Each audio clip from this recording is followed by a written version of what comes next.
and guests and do not necessarily reflect the views of Urban One Incorporated, Radio One, or any of its subsidiary companies. Attorney Nathaniel Lee, a lawyer with credibility, success, and experience, representing people in hundreds of jury trials, Nathaniel Lee is who you want by your side in the courtroom. You've seen the rest, now hire the best. Contact Lee, Cosell, and Feigley today. And now, to address the legal concerns of the community, Praise AM 1310, 95.1 FM presents Legally Speaking. Here are today's hosts. Good morning, everyone. This is Nathaniel Lee. I'd like to first thank each and every one of you for joining our show each week. Thank you for the people at Costco I talked to today. Thank you for listening to our show. The people I see at Kroger, thank you, and also tell your neighbors and friends about our show. We have our superstar panel again today with Attorney Vanita Banks and Attorney Marlon Primes. And we'll be discussing, there are so many legal issues that are pertinent to our community. It's difficult to determine how to start, but start we must. I guess one of the things that, of all the things that happen, and we put them in a list, I guess we'll start with some of these crazy comments by the then occupied White House, number 47, this week, and talking about Somalian folks and refer to them as garbage. Now, the reason this is important, the Somalian folks is about 84,000 in Minneapolis, St. Paul area. 6% of these Somalians were born in the United States, while 87% of the foreign-born Somalians are naturalized U.S. citizens. So there's a small percentage of Somalians who are applying for citizenship. And so I guess we started a lot of different places, but it was kind of an offensive comment. Do anybody remember the background of this? What happened? Attorney Banks?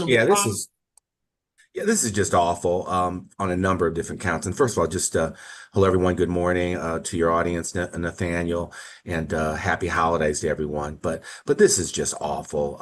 And I think we have to juxtapose that to the president's prior comments about African countries being S-hole countries. So it's kind of building on that ignorance.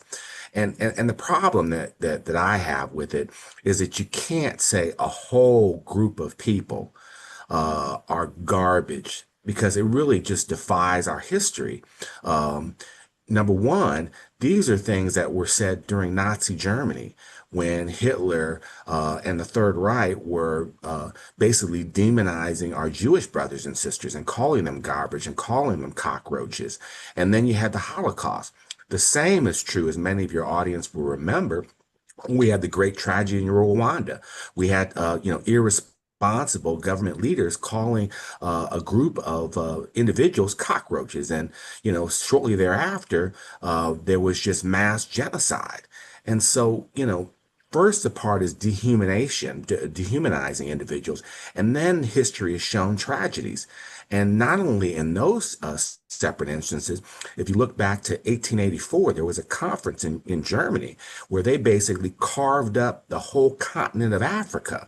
And, countries just took, portions of Africa, divided it to their liking, and there was just mass genocide. Look what the Germans did in Namibia. Look what the French did in West Africa, where just millions of people were killed.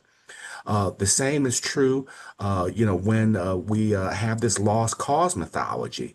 It's just, not being accurate with history. And so my point of all this is that we just can't take this lightly as just simple ignorance. This statements, they have consequences. You don't know who out there is going to listen to this garbage and take matters into their own hands. So especially as Black attorneys, we have to be firm, and we have to demand that our other brothers and sisters of all different races come together and in one voice say, this is wrong. It cannot stand. And I know there are a lot of conservative commentators. I do believe that people should look at, any type of ideology or party, but regardless of what party you are, we all have to come together and just say, this is wrong. And I'm just really disheartened that I don't see, banner pages in the Washington Post and the New York Times really calling this out for what it is. And since they're not doing it, I think it's really incumbent upon us, especially as Black attorneys and Black leaders, to say, hey, this is why it's wrong. This is why history says it's wrong. And, this is why we have to stamp out this scourge. Attorney Banks? This is just the latest hateful rhetoric against the Somalians that has also been perpetrated against, other countries. His, assertions regarding, quote, third world countries. Um, and this rhetoric is just absolutely unacceptable for all the reasons that Attorney Primes stated. And the Minnesota St. Paul area is home to an estimated, and I believe the largest population of people of Somalian descent in the United States, most of which, and you cited the statistics, the numbers, Attorney Lee, are U.S. citizens. And either U.S. citizens um, or fully naturalized citizens. Um, Again, the demonization of one culture is just absolutely unacceptable, and we have to use our platforms to speak out against this hateful rhetoric. Oh, it's terrible. And it's terrible, Well, but one thing I just want to mention too, in terms of, if I could just interrupt, is that, one of the ways that we can really fight back against this is through our knowledge and letting, our audience, that many of you already know, but just making sure it's widely publicized that, hey, these countries aren't S-holes countries. If you look at the history, there's more pyramids in Sudan than there is in Egypt. The 25th dynasty was that ruled Egypt for over nearly 100 years. These were Nubian Africans. You look at Mansa Musa and the empire that is now modern day Mali. So they want to really, that had Timbuktu, the major trading post. They had one of the first universities in the world. You had the Library of Alexandria. So we got to push back with knowledge that, hey, well before Western Europe was modernized, the African continent had construction, architecture, medicine, physics. They had a whole bunch of things. So we can't let them distort our history. And that's kind of part of the dehumanization that I talked about that often leads to tragedy. So this is just not only an isolated situation, but this is a long history of us doing this same thing. And if we're going to be different, if we're going to have a different result, we're going to have to speak out, number one. And number two, we're going to have to tell what the accurate history really is. I didn't see the outrage about this properly. I guess we've seen so many things that are different that we become immune to these overt insults. We see the press people get insulted and it doesn't stop. But at some point, I implore and request that normal Americans look at this and say, this is wrong. Let's talk to Mr. Metcalf. You had a question or comment for us today, sir. Oh, all right. How you doing it? And all your guests, Brother Motep here, and thanks for taking my call. Supreme Court done a couple things this week that was crazy. The ruling letting Texas map stand. I think we talked about that before. And then that prompted Virginia to go ahead and do their map. Pam Bondi comes out telling California, Governor Newsom asked her, okay, well, since Supreme Court's upheld that, no, we're still going to try to challenge you. So we see the hypocrisy there. We see Indiana, the redistricting bill got out of the House here. Don't know what's going to happen in the Senate. Purely disenfranchising, definitely black people. Indiana is 83% white, so we wouldn't have anybody, period. Andre Carson's gone, and no Democrat representatives. But them going to hear the case of the president being able to say who's a citizen and who isn't, birthright citizenship. That is astounding. But I want to go back to what Attorney was saying about the Somalian community and what President Trump has said. Their sycophant, or one of their most outspoken people, who was a Trump supporter in 2024, looked at the videos. I just heard his interview the other day after what Trump was saying. He was talking about his children are not garbage and this and the third, but yet he still was appealing to Trump. He still was bowing down to him. He still was sounding like a child in a paternalistic fashion. And when we went back to when ICE started doing their raids, and of course on social media, and then you had black folks saying, well, that's not us. And we know all the time we are always the target of any law enforcement from an egregious standpoint. The point of the matter is that we can't fight harder for people who don't want to fight for themselves. My dad used to tell me this all the time. I can't want for you what you don't want for yourself. And so, the Latino communities kind of got going a little bit. We saw November with those various elections around the country. The exit polls were pretty better. I think 68% Latino women voted for the New Jersey governor and the Virginia governor. I think 50-some% men. I'd like to see the numbers still a little bit higher.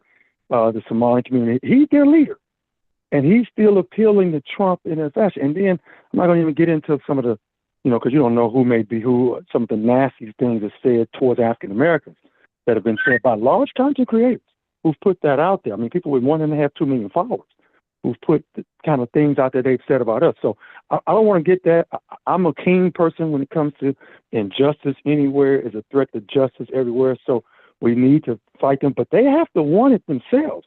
They cannot sit up here having this man sit out here and still appeal to Trump in a paternalistic fashion, still say he's been a Republican 25 years, still not be happy with any of the stuff going on. He's only saying something because they were targeted. We've been saying something since I started doing what they've been doing back in January. So where are they? Where are these people who are directly targeted too? Because we've always been a target. And when do they finally wake up? Because we can't want for them what they don't want for themselves and are not willing to go against the current and put their necks on the line for justice and equality for all of us. And I take that off the air. Thank you. Well, thank you. Hey, Marlon, Vanita, one of the things, there's a lot of legal issues, and there's so many that are relevant. So I'm going to go through a few real quickly.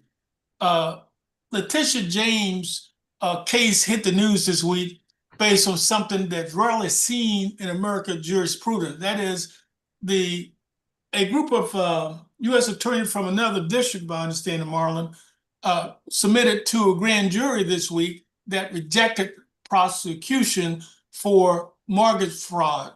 And I looked at the details of what happened, and it's got to be one of the most egregious acts I think I've seen by our justice system trying to indict a person. I don't get that as to see why the lawyers are moving forward with this disgraceful act, Marlon. I just don't understand it. Yes, I worked at the Department of Justice for 30 years, as many of you all know, and this is just really unusual. Certainly, the Department of Justice wasn't perfect when I was there, but we did have standards and norms. And what happens in terms of the grand jury process? It's different than the trial process in that the grand jury, the prosecutor is there alone with the grand jury, so you only hear one side of the story. Now, according to Department of Justice rules, you're supposed to provide, evidence of the accused's innocence, all right? And you're supposed to, be accurate in terms of providing information. The problem with the prosecution of Attorney General James and Comey was that there were some procedural issues in terms of, the grand jury. One of the things that the court really looked at was that Uh, the prior U.S. attorney was appointed by the president, and once this U.S. attorney basically indicated that, hey, there wasn't sufficient evidence, and the president did not like that, and he heard he was going to be fired, then he resigned. Then that's when they hired these individuals that have uh, Attorney Halligan, who has no prosecutorial experience. She's an insurance lawyer. She's not a prosecutor. So she made some critical mistakes that could have resulted in the indictment being, basically dismissed for those reasons. But instead, what the court did is that there's a particular rule that's really nuanced that if a president appoints someone, you have 120 days for that individual to be confirmed by the Senate. All right. You don't continually get, 120 day appointments and you appoint somebody else for 120 days and then another 120 days. And what the court was basically saying, if that was the law, as the Department of Justice was advocating, then there would never be a confirmation and consent process where the Senate would take the nomination of the president and then confirm that U.S. attorney. It would be an end around a set process. So for that reason, because she was not, properly appointed. That 120 days ran out. And typically what happens to get around that, the judges, the federal district court judges come together and they can extend that 120 days.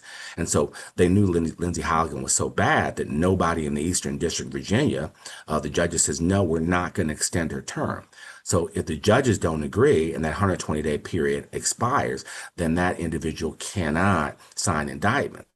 And now the further problem was that the case was so flimsy because the prior U.S. attorney had wrote a memo saying why the cases were flimsy and why he wasn't going to pursue them. So nobody in the office, the assistant U.S. attorneys, would work on this case. So Lindsey Halligan was the only person who went in the grand jury. So they couldn't say, okay, somebody else authorized, went in there and did this. They had to basically fall on the argument that she alone did it, and she had no authority because she wasn't the designated U.S. attorney. So it really is a mess. And then I think the other thing that really makes this really egregious, even after that dismissal, for Comey, they dismissed it without prejudice, which means you can potentially bring the case back, but they were out of time. The statute of limitations ran in terms of the case with respect to James Comey, but they still had time to bring a case against Letitia James. And the grand jury, even though they only get one side of the story and they only have to show probable cause, not the guilt beyond a reasonable doubt that's in a criminal case, you have 16 people that are on the grand jury panel and 12 have to agree. They couldn't get the 12 to agree. So that just tells you how weak the case is because it's a low standard and you're only telling one side of the story. And so it And you're really just kind of, talking, emphasizes that there's a weaponization. I'm sorry, Attorney Banks.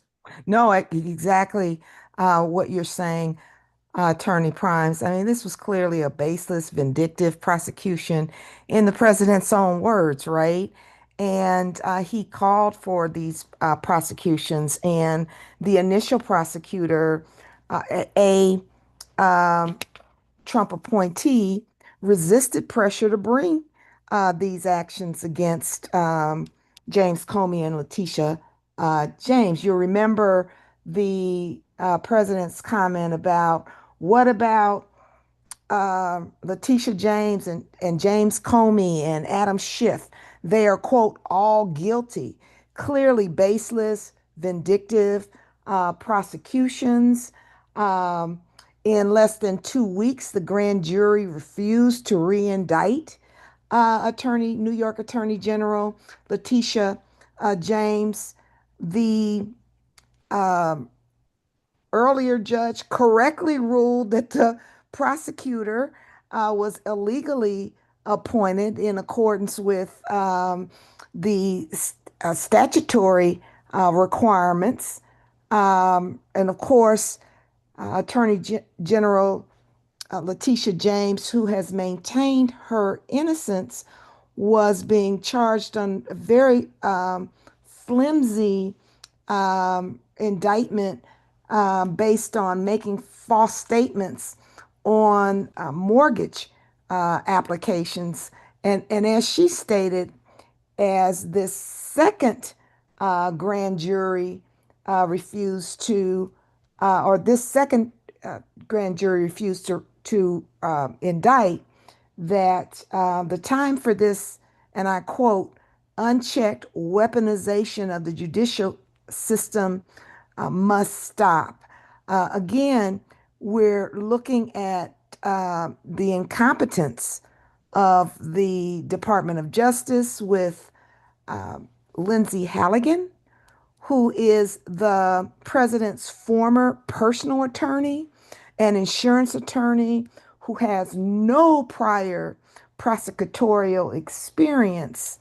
And rather than appeal the judge's earlier decision a couple of weeks ago to dismiss the cases, they decided to bring a new indictment with two new prosecutors, and the result was a second dismissal, rightful dismissal of these baseless charges this week. So put this in the right context. The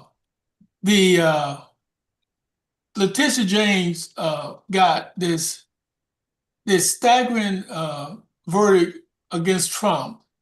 It went on, it made the news, and in essence, it was like some $500 million or something. It was a really huge verdict, and both sides were appealing it. But it was on the news every day, and they went step by step to show how he had manipulated the financial issues, and the jury sided with her and then awarded, I'm not the jury, but the court sided with her and awarded this huge verdict. And so what was weird is that some of the lawyers now in the Trump administration were the ones that represent them, I think, in the case.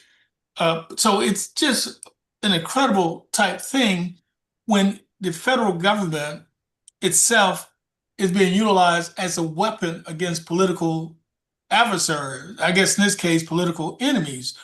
And, I'm wondering what can we do as a nation to get back on course, because now we see a lot of acrimony. We see a president talk to reporters like they're inhuman. He referred to a race of people with racial tropes and words that are patently offensive. And then now we're bombing people in the ocean without due process of law. And so where does this end? I was thinking about this, Marlon Vanita. I suspect the next administration will review these action, and a lot of people probably get indicted. I just can't see our justice system.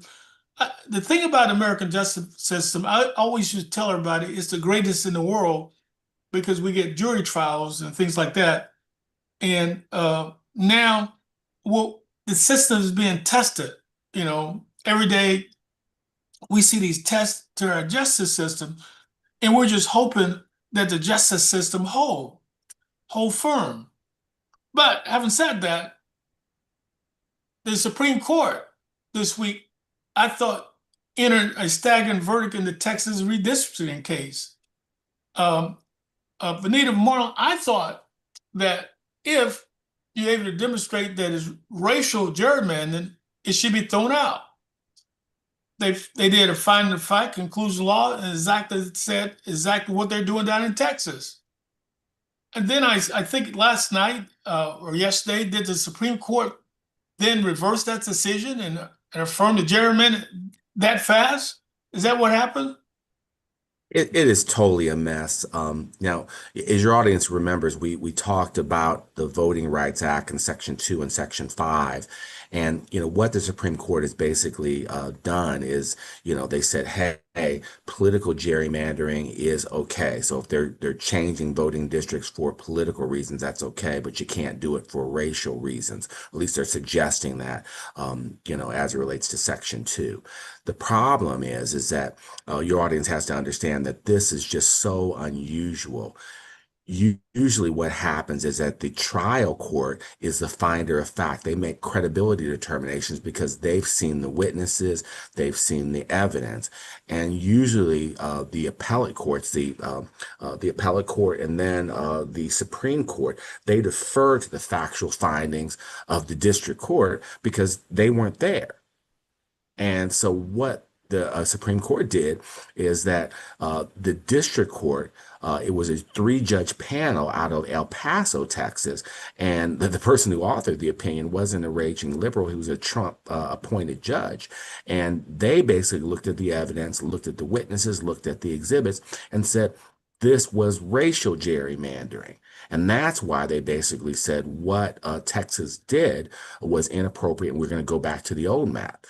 So normally what happens is there's a waiting period in terms of there's briefs at the Fifth Circuit, and then you get a decision from the Fifth Circuit Court of Appeals. Then it goes to the Supreme Court after there's full briefing and there's arguments.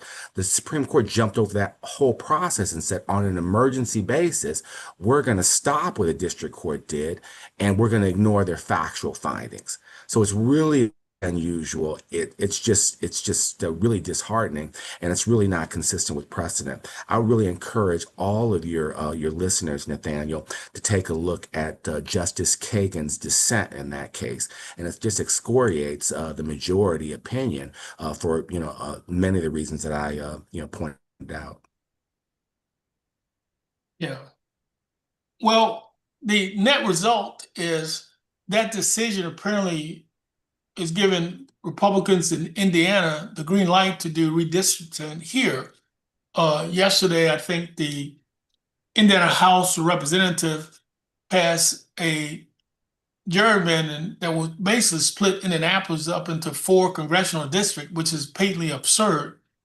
And the net result, Indianapolis city province has about 29% African American and used to have about 11 to 15% Hispanic. I'm not sure what the number is now. And so the city is a modern, where people get along, and we have a lot of different racial ethnicity, and it's culturally diverse. But the areas outside the city are different. You have different composition of folks who don't have the same type of routine and same type of interest. So what they're doing is that they're going to have urban folks be represented by rural folks, which is like, for example, in the city, we value DEI, diversity, equity, inclusion, affirmative action, things like that. The rural areas, they got great participation that's against that. And so we have a significant divide, and they're trying to commingle groups that just have polar opposite views. Now, ultimately, folks, any change in political power structure is based upon voter participation. When I looked at the actual numbers, with the 470,000 registered Democrat in Marion County, if we get like 95% of folks to participate, we would upset this racial gerrymandering that they're proposing.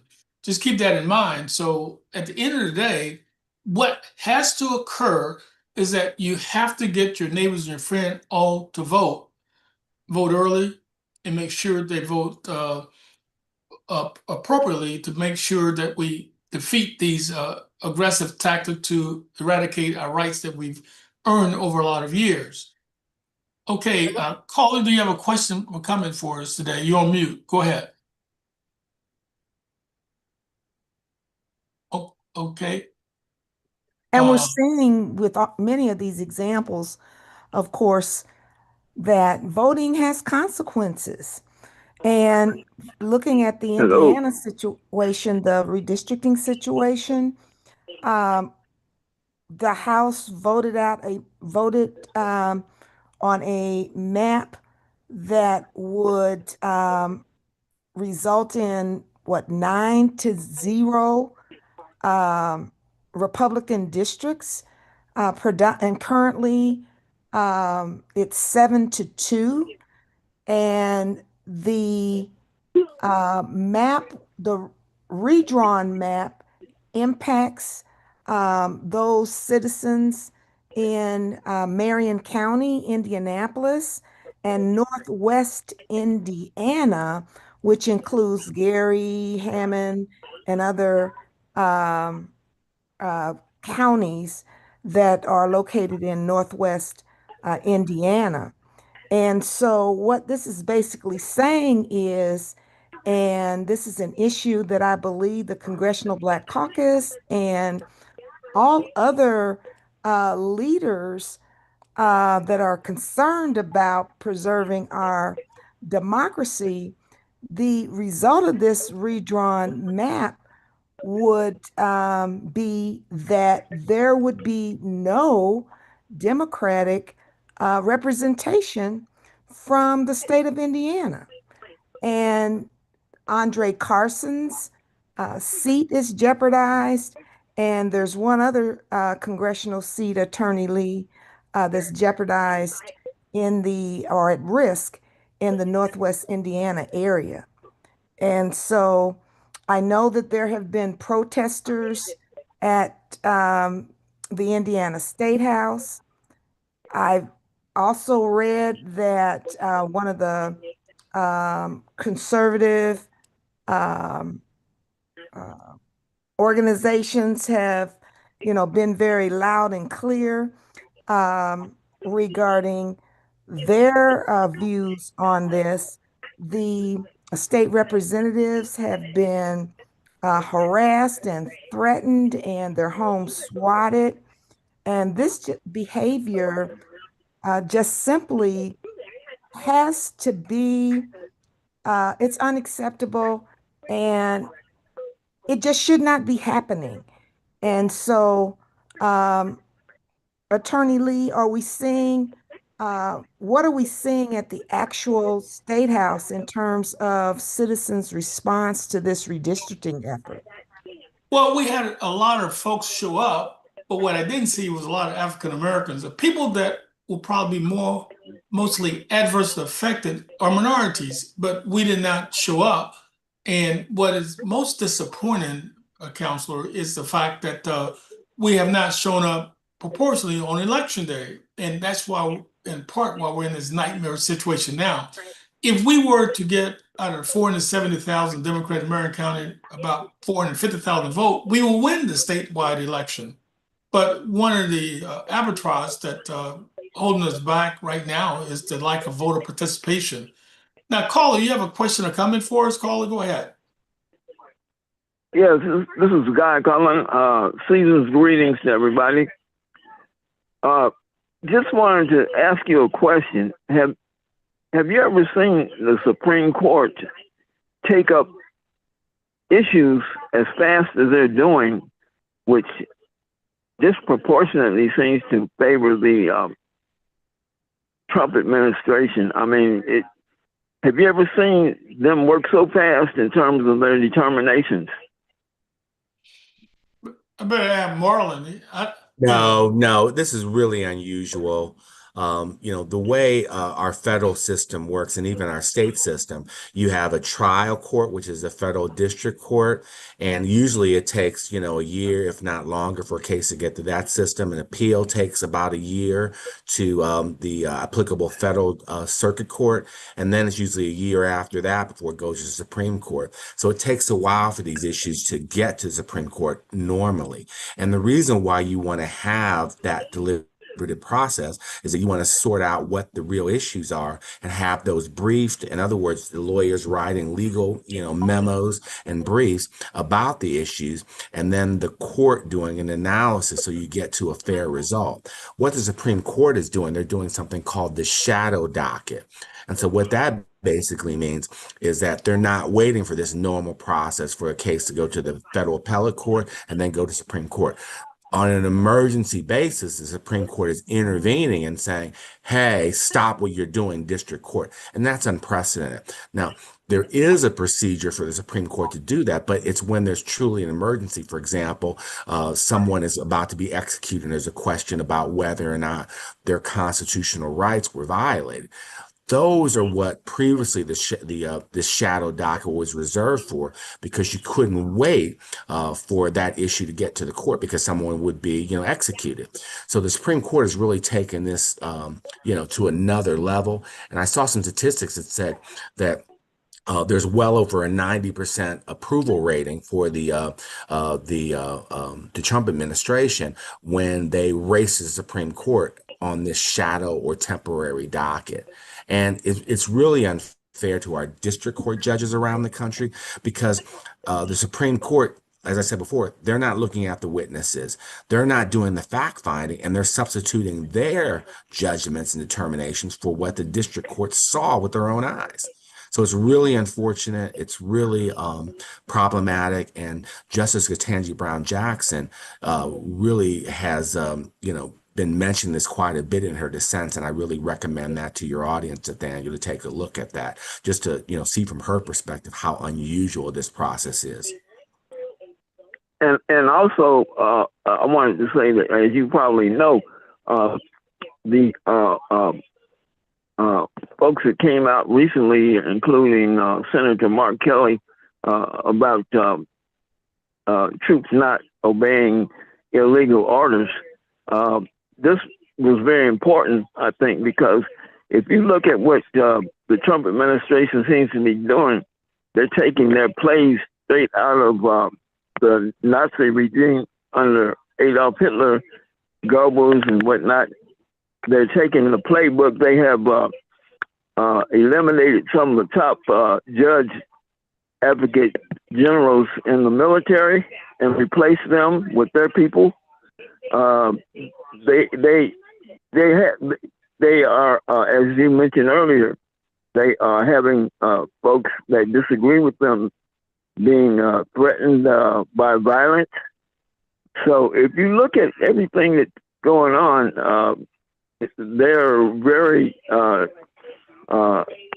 determinate in what they're doing, and I think the people need to be aware of that. Also, I wanted to ask you a question. Do you have an opinion about the deputy director of the FBI? Well, first of all, about the United States Code of Military Justice, it's Article 92 that we're talking about. But basically, under Uniform Code of Military Justice, service members are required to obey lawful orders. So by definition, they should not obey unlawful or illegal orders. They could be held accountable. So the Military Code of Justice has been around a long time. Simple violations such as is under Article 15, a more serious violation. I took this course in law school, and what was amazing to me is that when I watched the news feed about this, when they were threatening to prosecute them, I'm thinking, are you freaking kidding me? It's in the code. And so they were threatening to prosecute people. It's settled law. So you're going to tell folks that they are required to obey illegal orders when the articles that define your course of conduct tells you otherwise. And so I thought that was just insulting for them to launch a criminal investigation of somebody saying you must obey lawful orders and not obey illegal or unlawful orders, because that's the truth. As a citizen in the United States, we have the same obligation. If there are laws in place, you have to obey them. But for example, what I obey a law is it says that color cannot enter a building. Back in the 60s, when we had segregation, we had signs like that. And so I would ignore that because that's not the law of today. So I think that this is a bigger issue, and it's a shameful attack on the American democracy. Okay, Pierre Pullins, you have a question or comment for us today, sir. Go ahead. Oh, thank you, Nate. Good morning, all. I'll be real brief. I just wanted to touch on Imhotep's comment there's a picture circulating on the web or whatever of Somali imams endorsing Trump. A lot of these groups, when they come to the United States of America, and I'm just going to say it, people who are of the Islamic faith, they don't find no kinship with African Americans. And they endorsed this man, and now they're finding out who this guy really is. We're, and it's a whole thing, but I'm glad Imhotep made the comment that he made. But moving on, Nate, I wanted to get your and Attorney Prime's opinion on this. Nate, right here in our city, I don't know if our U.S. Attorney Thomas Wheeler, he was appointed by Pam Bondi. Am I understanding that right?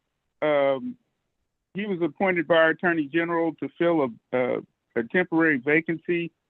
And when you've got somebody like that sitting in that position, when it comes to making charging decisions about elected officials or whatever, how does that process work when you've got like an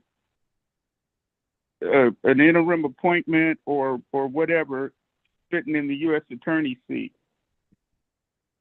Well, Marlon can cover the appointment process. Go ahead, Marlon. Yeah, well, the appointment process it typically is this. The president basically, gets typically advice of the senators in that state, and then they're vetted through the White House, and then they're nominated by the president. And then typically when they're nominated, even before they're confirmed by the Senate, they go ahead and take office, and it's a temporary appointment.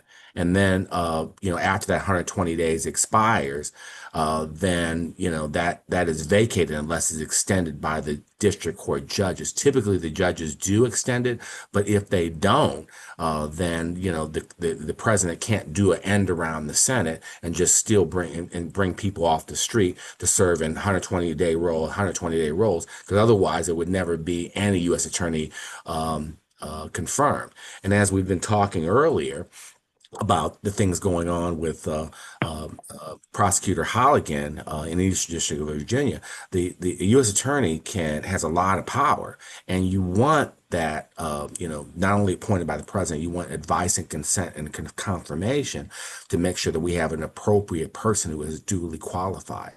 Because in Holligan's situation, she has never been a prosecutor before, never had been before a grand jury.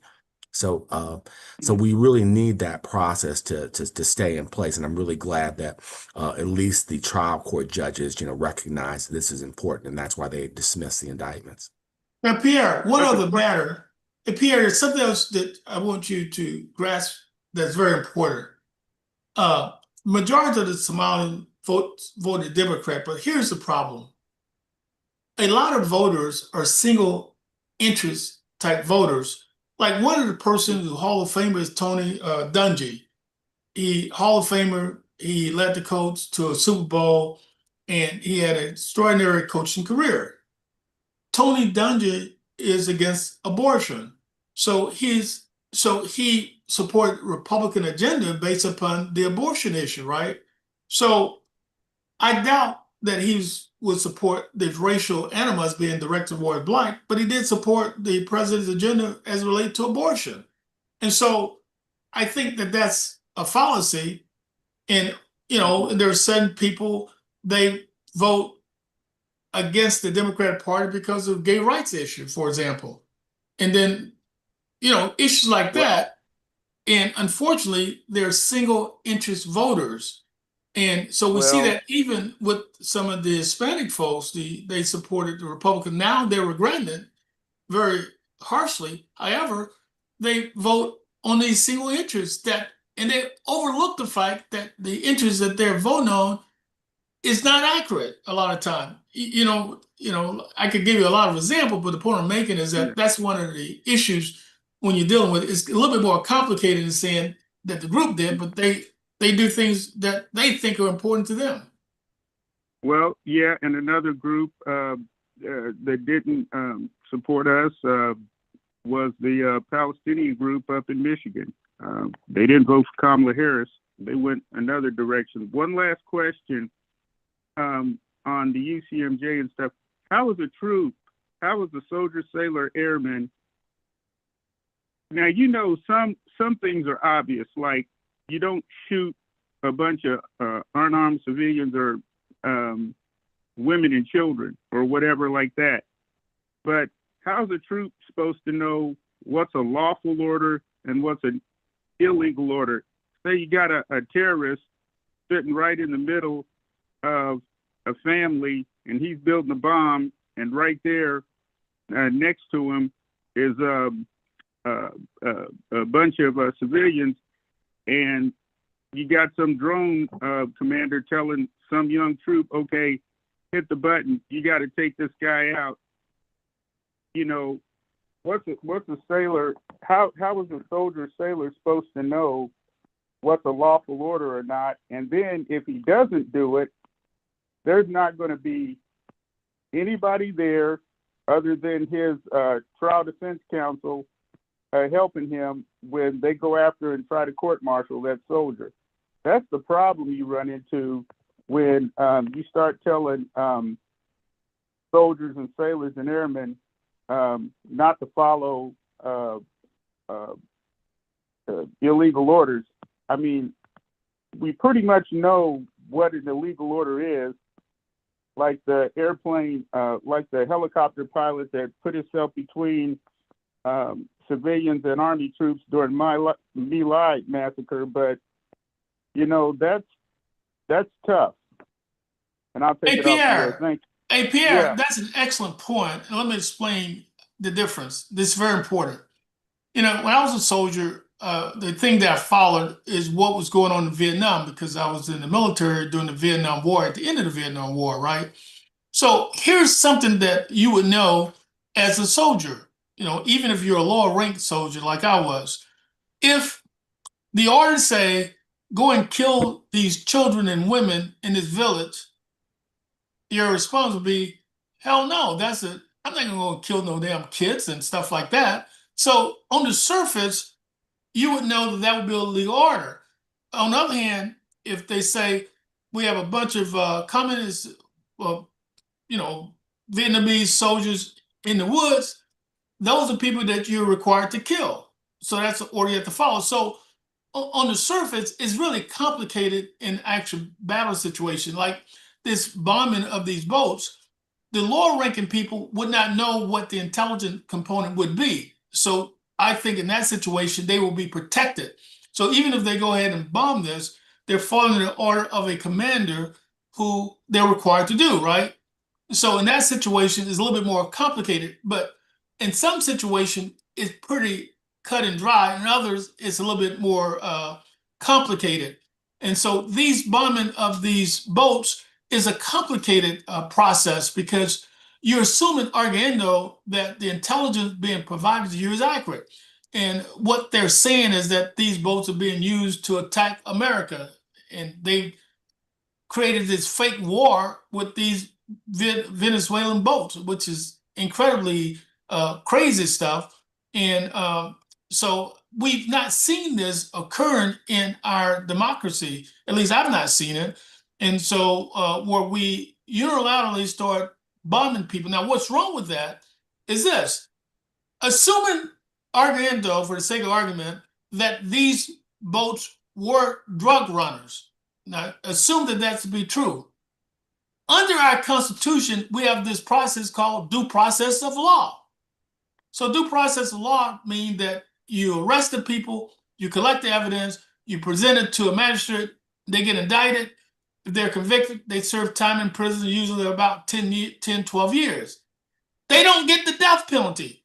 So the problem with this process is that for assuming they were true, they're giving people the death penalty for what would be a period of incarceration, sometimes less than 10 years.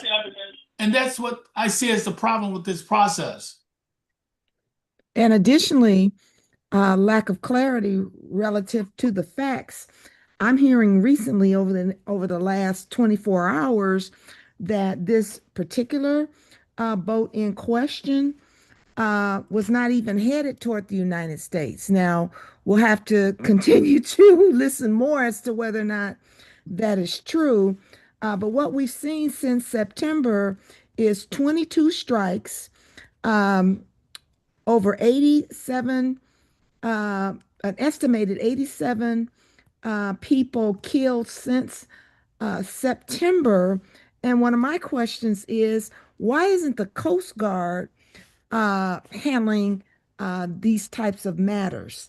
There has been no declaration of war, yet the president has declared a war on drugs by these individuals who are allegedly carrying drugs on these boats to the United States. Yeah, and it's even further complicated by the fact that your audience should know, Nathaniel, that the president just pardoned the former president of Honduras, and he was accused, was convicted of 45 years, and for smuggling, helping smuggle millions of pounds of cocaine into the United States. So on one hand, you can't say, "Hey, I'm taking these action because I'm concerned about drugs," but at the same time, you pardon somebody that was sentenced to 45 years in prison for bringing death and destruction to the United States. You can't have it both ways. And then I finally, I agree. just say about Nuremberg. I mean, Nuremberg. That's what when you talk about illegal orders.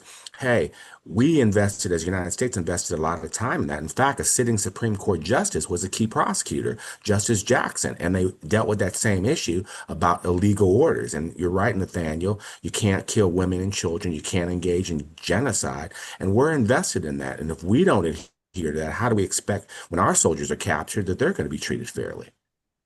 Then one other thing too, one as a point of departure to this issue, I want everybody to understand how ridiculous this process is. Where are these people located in the Caribbean Sea or ocean? They're about what, 15 to 1800 miles from Miami, right? So in order for these small boats to go to Miami, what they have to gas up about 15 times to make it to Miami. So it's ludicrous to even suggest that somehow these boats near Venezuela can end up in America's shore when in fact they run out of gas before they get attempted away. And so therefore they can't be going to Miami or the United States. It's not possible. And that's what's so insulting about this. I'm just thinking to myself, how does anybody not realize it's simple geography? Coupled with the fact, Marlon Benita, is that they don't make fentanyl in Venezuela. It's come from Right. China. So I don't get this, that why it's not insulting to most America, this dialogue about bombing these folks. I just think it's just dead wrong.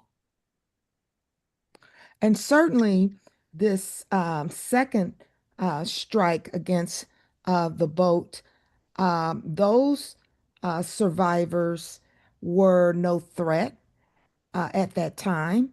And so, and this could be seen again from what we're hearing by the planes, and I guess there were drones in the area.